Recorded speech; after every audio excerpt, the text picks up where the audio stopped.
Welcome to Dark Minds, Shattered Lives, where we expose predators, dive into the minds of evildoers, and help you and your loved ones avoid them. I'm your host, Deborah Dobbs. I'm an author and victim advocate with a reputation for rattling cages.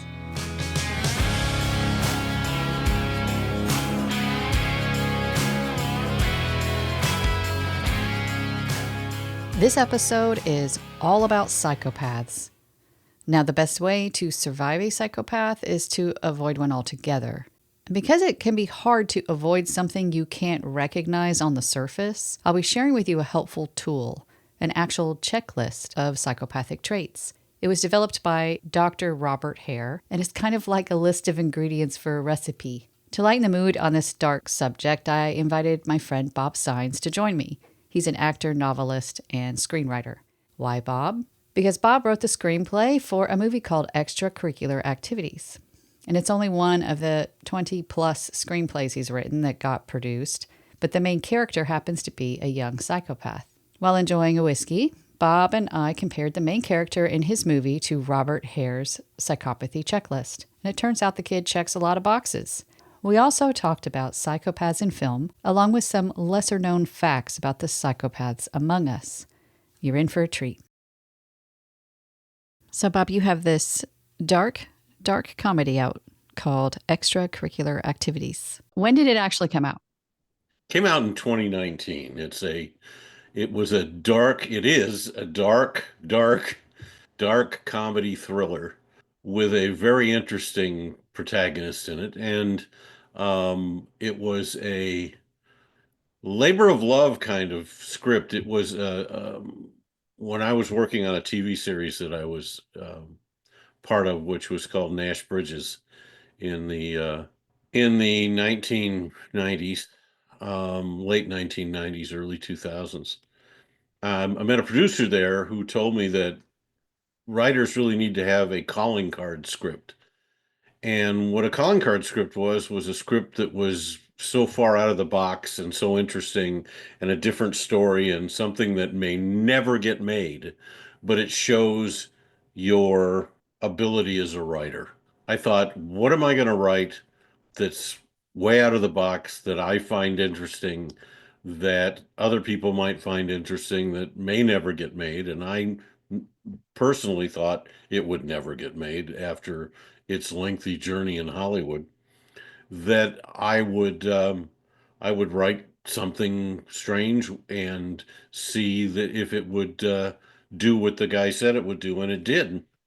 It did everything he said it would do. It caught on in LA, and it was a celebrated script that never got made. So you didn't have the idea first and then write a script. You're like, I'm going to write something that is a calling card that may never get made. And then you came up with this movie. So how did you do that? I wanted him to be different from other. I didn't want him to be violent. I mean, he is violent in his own way, but I didn't want him to be crazy. I wanted him to be, he is crazy, but I didn't want him to be crazy. I wanted him to present as almost over normal. And I wanted people to believe he was just an incredibly wonderful young man, except for the people who have figured out that he's not. And I wanted him to be what I would call a capitalistic sociopath. There you go. And that he had no problem killing people for profit. You accomplished that for certain, because he does. He just seems like a normal kid. And what's interesting is that he comes from a normal family. And I don't want to do spoilers. I thought about putting something up as like spoiler alerts. So I'll try to, I don't know, avoid spoilers, because I think that people are going to hear, when they listen, they might go watch the movie. And I don't want to ruin I hope it. they do. It's on Amazon, it's on Tubi, it's on I don't know where else it is, Apple. It's a bunch of places. Yeah. It made some of the best 10 of the year lists in 2019 as far as best films of the year. It made me very happy. I have two reviews up on my wall in my office One of them is one of the best 10 of the year list uh, articles, and the other one is the Los Angeles Times review that was 1 star that said, "What kind of a person would write a movie like this?" Which to me was the greatest review ever. That's He good. hated it with a just a golden, beautiful passion. It's Um, funny how some people can't separate the writer from the content. but you have to understand that well, of course you can't separate the writer from the content if it's their original film, because there's always going to be some of the writers either craziness or insecurities or whatever they bring to the party is always going to be somewhere in what they write. It's always there, you know. It's what makes an author or a writer interesting is what they themselves bring to the party. Sure. Except you're not a sociopathic Not capitalist. that you know. You hide it really well.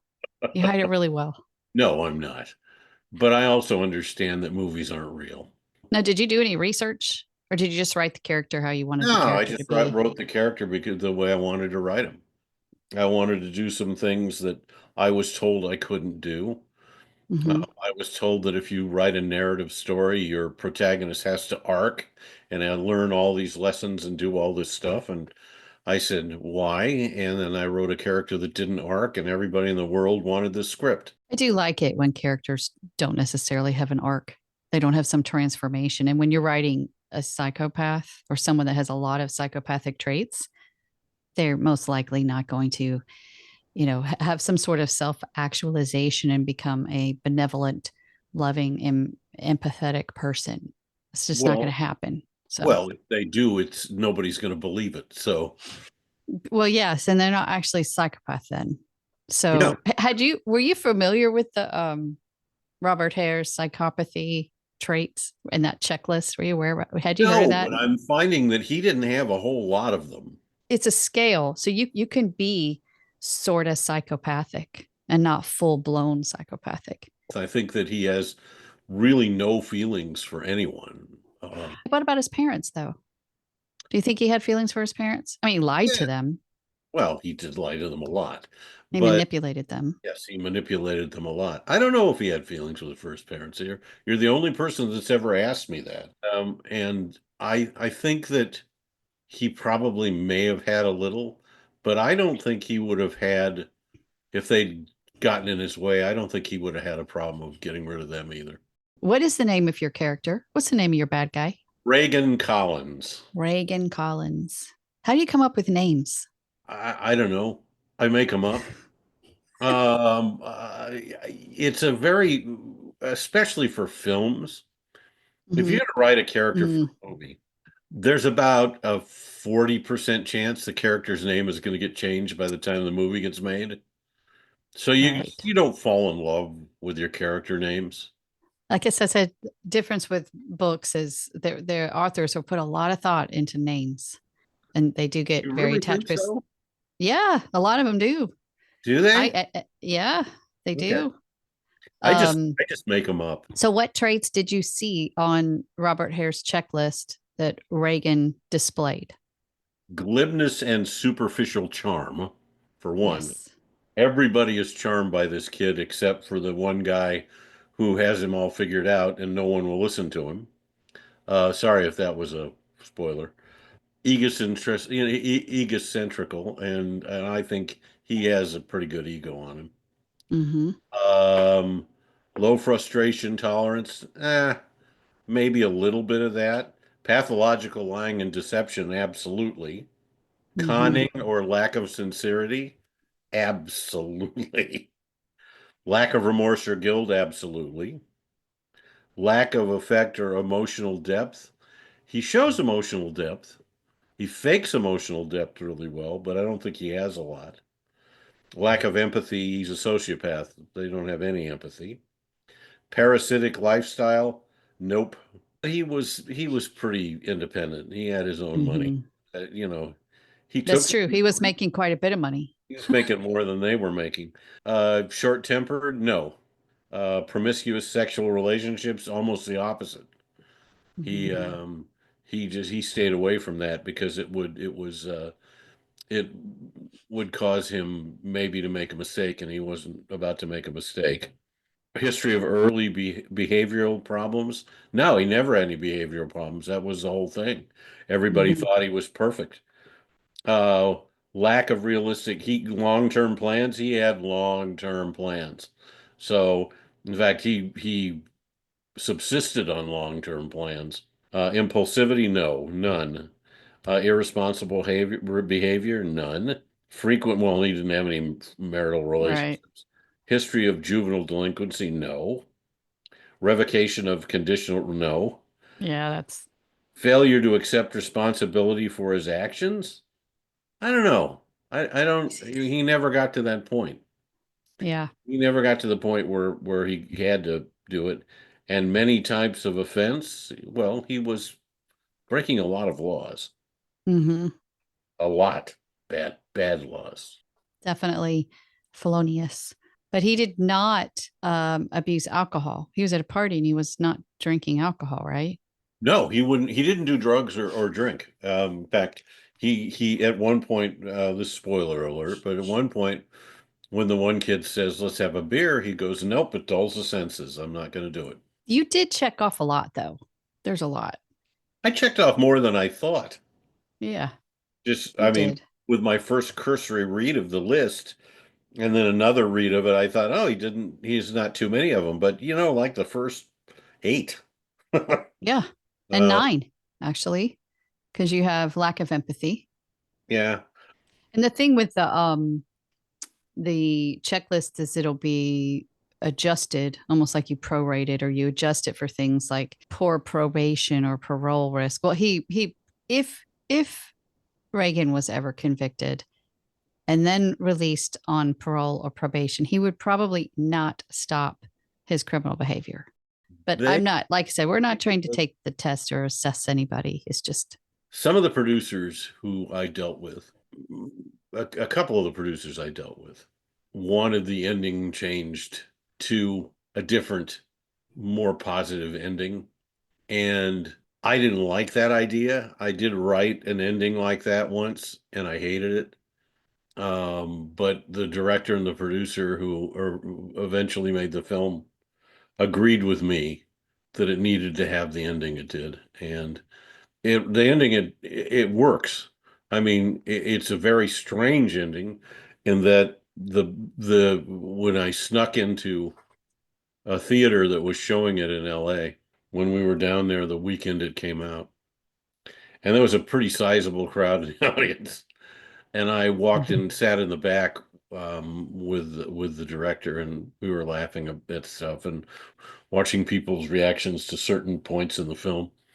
And at the very end, there was applause, and I thought, really? But there were people who thought who were empathized with him, which I think is very odd. can't talk about it. It's too much of a spoiler. But he is a terrific guy, and he's a very good character. You look at psychopaths in movies, and some of them are so almost caricatures. Like if you take someone who is a neuroscientist or someone who studies psychopaths, they do brain scans and all. It's pretty amazing the stuff that they've learned about the brain of a psychopath.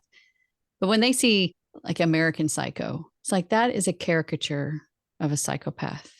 Yours is very realistic because he has the ability to almost like has this cognitive empathy. He doesn't really feel it, but he recognizes emotions and he can pretend. And he's this kind Yeah, of he's comes a off like this sociopath. all American guy and he's charming. Most And most great sociopaths know how to manipulate people.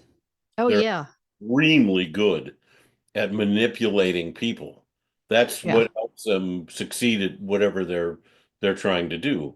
They know how to play the game. They're just playing it differently than everybody else is. Who do you think was a really good, aside from your Reagan, movie psychopath portrayal? What comes to mind? Oh, Silence of the Lambs comes to mind. I always liked both. both characters in that. Buffalo Bill was a psychopath, and so was Hannibal Lecter. And what I liked kind of about that movie is there was a staggering difference between the way the two of them operated. Did you see Manhunter?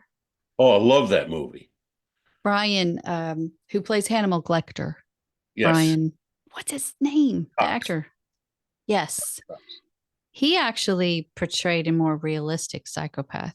And I thought Silence of the Lambs was great. I loved it. But it was like the remake that didn't need to be remade. It was like complete the No, franchise with no, Anthony it Hopkins. was really good. And I loved William Peterson in that movie, and I loved everybody in that movie. I thought that was a really, really great movie, and it should have been way more successful than it was. I don't, Yeah. it was good and it did okay, but it wasn't the blockbuster that I think it should have been. I just watched it the other day because when it came out, Doesn't I get was old. no, I was too young to see it in the theater and I'd never actually heard of it. It came up in one of the screenwriting groups on Instagram in one of the comments and it said Brian Cox was better. And everybody's like, no, no way. And I thought, well, I'll watch it. And it was just completely different. And if you read in the Red Dragon, Hannibal Lecter in the book, Hannibal Lecter doesn't have that big of a role. And so Brian Cox, I think that story was a little more true to the book. Book is terrifying. My Books are mom al- read the hmm? Books are always way more terrifying than movies are because you get to use your own imagination to fill in all the holes, and Mm-hmm. it's terrifying. The I thought, did you see the movie Nefarious? Yes, That guy was great. he was. He was. And that's a thing. Like true, like somebody who's truly, they're gonna do the highest score on this checklist. It's just like evil. And that movie, he's evil. He's Oh, no spoilers there too, but like he's he is saying the he's possessed. epitome of evil. Yeah, Kerry, the guy who produced and directed that and was one of the writers on it, is a friend of mine. And that movie, that character was as well portrayed. The guy who acted, the actor was incredible. he was amazing. But that movie scared the heck out of me It was because it was too real. I had kind of low expectations. I don't know why, but I did. And then I watched it. I think I told you about it, or did you tell me about it? I may have told you. And I watched it again with my husband. And I think I've seen it like 3 times. What did your husband think? Oh, he thought it was he was blown away by it. And so we just started recommending it to people. But I don't know what kind of traction it got, but It did it's really well. It did well. really good.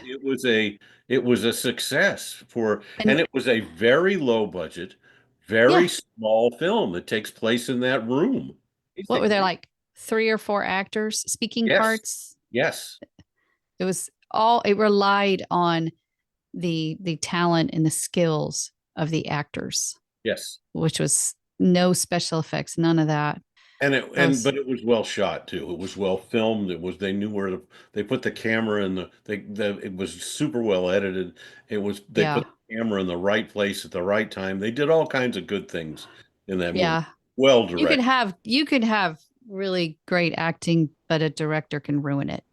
And the editor can ruin it. So I always have to give credit that I've seen some movies where I'm like, this would be really good if the director was different or the director chose another, The I don't know, director, angle or whatever. it was just we sat down and had lunch after it came out, and I had seen it, and I asked him. I said, how much did it start scaring you as you were making it? How much did he start scaring you? And he goes, oh no, he scared me the whole way through. It was one of the my favorite movies of last year or the year before. Can't even remember how old it is now. That was one of those movies you don't forget. So another psychopath, I think he's a psychopath that is one of my favorites that before I knew you, long before I saw this movie in the theater with my mom. I went to a lot of movies with my mom, and he just stood out among all of the others. And it was in The Usual Suspects, and it's Stephen Baldwin. And you know this, that Stephen Baldwin is one of my friends. I know, I Stephen know, and and I are very good friends. One afternoon, we were having coffee. It was in LA. We had met in LA. So we sat down in a coffee shop and I said, okay, the time has come, Stephen, for us to talk about Usual Suspects. And he said, I had a feeling this time was going to come. And we sat down and talked about his character and everything about him and about the lineup scene, which was one of the greatest things in the world. The one that ended up in the movie was not one was one that they just screwed around and did that the director filmed. Hmm. It was nothing like what they were supposed to do. And they all cracked up and they all started trying to top each other. And that's the scene that Yes. ended up in the movie. And he said nowhere in that whole thing was anything that they thought would be in the film. I heard the director, he was kind of known for doing that, at least on that film. Brian Singer. Yes. I think I heard Baldwin talking about it, actually. I have to tell you that when I was young, another movie that I went and saw with my mom, and I was pretty young, and there was a character in that movie. It was a very minor role, but it troubled me as much as did the warden in that movie, and it was your role in Murder in the First. You're And if kidding. if anyone had told me then when I was this little girl, it's like, you're really going to like this guy. He's going to be your friend and a mentor. I would never have believed it. I It threw was, Kevin Bacon down the stairs. I know, I know. And you looked so mean when you did that. And I don't even think did you speak in the movie? Or I did you think I just had throw one him down the stairs? lines, but in that scene, I just picked him up and threw him down that flight of stairs. I think you were a psychopath in that movie. Oh, well, thank you. I Did it just thought well. of another psychopath that I really loved in a movie, and that was Joe Pesci in Casino. Oh, Joe Pesci and Goodfellas too. Yeah, but more in Casino, I think. Why more in Casino? Because there was nothing in him that there were no limits to his evil.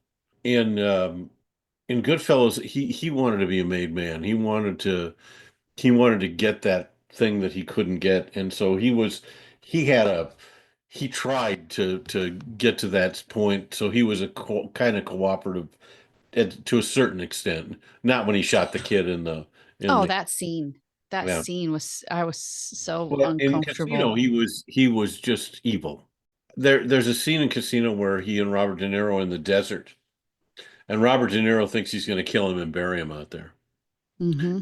And Joe Pesci is so evil up to that point where you don't know what he's. I mean, he's not going to do it because the movie has another 40 minutes to go. But there's a point in it where it's just you can see that he doesn't care. He doesn't Yeah. care that he thinks he knows he can get away with anything. Yeah. He comes up often as the realistic portrayal of a psychopath in some of the scholarly books. They're scholarly, but they're written by scholars, they're mainstream books, and they'll talk about Joe Pesci's characters in Goodfellas and Casino. Thing is, I've heard from friends of mine who say he's the nicest guy in the world. It's hard to believe because he always plays. Well, he was in Home Alone. Well, he played a bad guy, but it was comedy. Wasn't Oh he in yeah, Home but he Alone? was also in he was in a Rodney Dangerfield movie where he was really funny, and he was in. I mean, you'll go back and see him in things that you'll think, oh, that was Joe Pesci. So he does play a psychopath incredibly well, but that's because he's a great actor. Gary Oldman. Gary Oldman in what was, well, he's been in so many. He was a Well, psychopath in in the True professional, Romance and in the The professional, Professional. Holy smokes. He was you want to talk about terrifying. Gary Oldman and I on Murder in the First got to know each other really well. In fact, you saw the picture of me and Gary Hmm. Oldman. That was his that was his idea. He said, "I got to get a picture with you before we get out of here." Hmm. Um, uh, Gary and I for 3 weeks did nothing but laugh, and I watched him turn himself into the evilest human being in the whole world in that movie. And when they said cut, he would tap dance and laugh.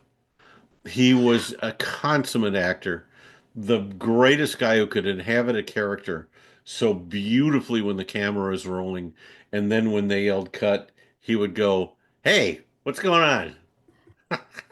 I That's love funny. Gary Oldman not only as the consummate performer that he is, but as one of the nicest, funniest, gentlest, kindest people I have ever known in my life.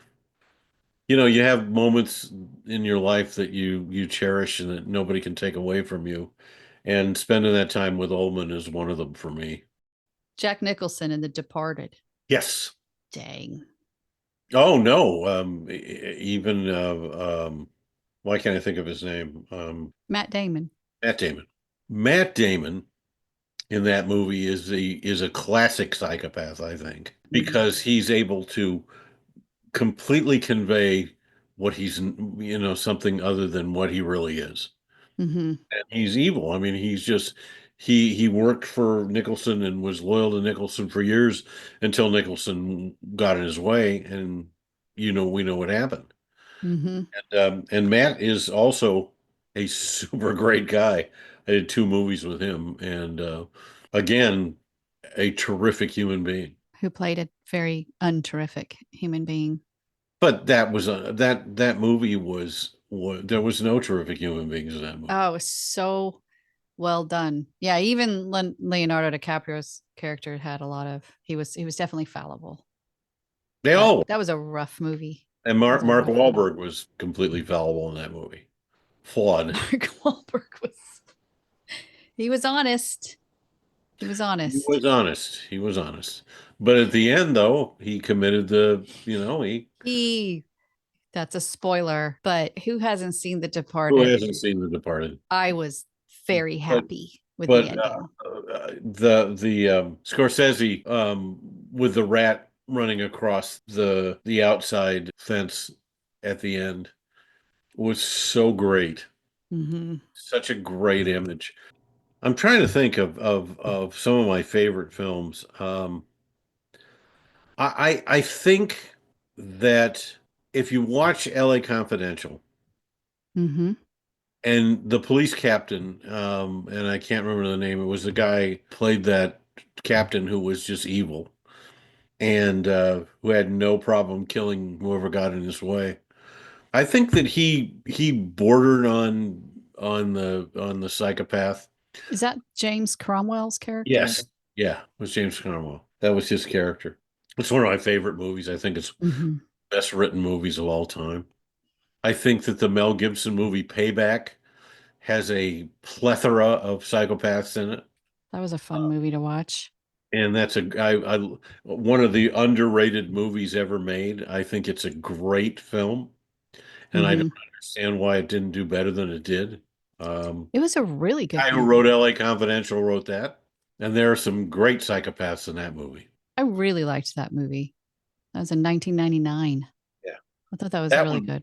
Really well that done. one I liked a lot. There's also psychopaths. There's a book called The Wisdom of Psychopaths. And I have an acquaintance, he's a friend, acquaintance, who ranks very high on the psychopathy checklist. If you diagnosed him, he would be a psychopath without the antisocial qualities. So he has like no anxiety, very, very, very little fear, and he's had dangerous jobs in military. He's able to execute some of his duties because Do you I think think he has those you traits. think that psychopaths can develop from people who have jobs that require them to not feel about killing? I'm Um, thinking about people who are like Navy SEALs or Army Rangers or who go and I remember this scene in the Jack Ryan movie Clear and Present Danger where those guys go out and kill everybody at that camp in the desert. And you wonder how many of those guys at some point become a nerd to violence. I think that they would rank pretty high on it. I don't know if you can be taught that. I think you can get numb to some things. I mean, there's one thing to be cornered and you've got to kill somebody and it's, him or you and whatever. It's your limbic system taking over and stuff like that. But these guys keep their cool. Oh and no, they they're just, amazing. And they go out yeah. and they wipe out an entire camp. Like I just mentioned that book, I think, The Wisdom of Psychopaths. It's written by this guy, Kevin Dutton, and he talks about functional psychopaths and that there are some vocations, some jobs that are better accomplished by people with psychopathic traits. I think there's a study in the book that did like case studies on the people that disarm bombs, bomb disposal experts. I think that's what they are. And that those that were the most decorated in the work in the military and disarming the bombs, their heart rates tended to go down when they were in the middle of it. In the most dangerous parts, their heart rate actually declined. And so that society, Dutton argues, may be actually a little stronger because of the functional psychopaths among us who don't commit crimes, but they can do things that regular people just can't do. And I'm sure that as you walk in the grocery store or you go to a craft fair, we went to a Christmas craft fair this weekend, and I'll guarantee you at some point when we were there with the thousands of people who were there here in Nashville, there was one psychopath walking around. It's I gotta look up. What a great idea for a movie. I mean, that's how do you quantify that? How do you, if you think about that, it's kind of scary. There's a book called The Psychopath Whisperer. It's written by a Dr. Kiehl. I've emailed him a few times to come on, and he does not even respond to my emails. I'm going to start calling him. And he said, when you do the math, you have a psychopath born every 47 seconds. That's scary. Yeah. Yeah. But not all of them are violent. Not all psychopaths are. I mean, I know I worked with one. She was a therapist. I'm positive. And some psychopaths are drawn to that kind of work because they have power over other people. You have a lot of influence over someone when you're a therapist. I know. I've met a few in my life. I know that there have been some out there that I've known. They kind of seep into every vocation. I sit down and I look at this list and hope that it's not me. It's not you. I'm certain you are not a psychopath. I appreciate that. It's nice to have that kind of positive reinforcement from you. My wife doesn't think I'm a psychopath either. Otherwise, she would have run away screaming. Yeah, I trust her assessment. My wife is the nicest person on earth. So she's wonderful. I love this conversation with you. We should do it again. I would love to do it again because it's lighter. This podcast is pretty dark. This is going to be the first episode. I just really enjoyed this. This was more fun than I've had in a lot of them. I am so glad to hear that. Had so much fun talking about psychopaths. Who would have thought? Who would have thought? Thank you for joining us for this episode of Dark Minds, Shattered Lives. I'm Deborah Dobbs, and until next time, trust your gut and know your exits.